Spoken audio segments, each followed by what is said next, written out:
Market sentiment అయితే side వేస్కి change అయింది. Okay, but ఇవాళ అయితే బుల్లిష్ టు సైడ్ వేస్ అనే ఉన్నది మన పారామీటర్స్కి. ఓకే, ఇది ఏమో 26,000 రౌండ్ లెవెల్. ఓకే, ఇక్కడ చాలా రెసిస్టెన్స్ ఉంటుంది. అండ్ ఇవాళ చూసుకుంటే మార్కెట్ ఇది ఒక డే హై, అండ్ ఈ డే హై మనం బ్రేక్అవుట్ చేయగానే చాలామంది బై ఆప్షన్స్కి వెళ్ళిపోతారు.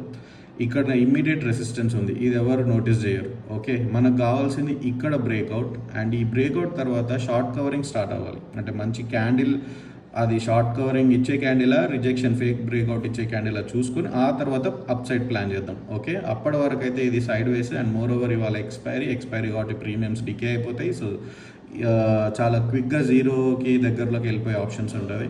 So better not trade.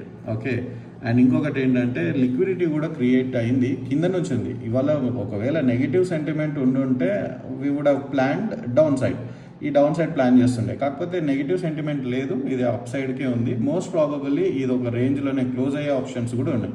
Okay, so do not trade until we get a confirmation. మనం మంచి కన్ఫర్మేషన్ దొరికిన తర్వాత ట్రేడ్ తీసుకుందాం. Until then I will see you. And మీ బయాస్ ఏంటో కమెంట్ చేయండి. Thank you.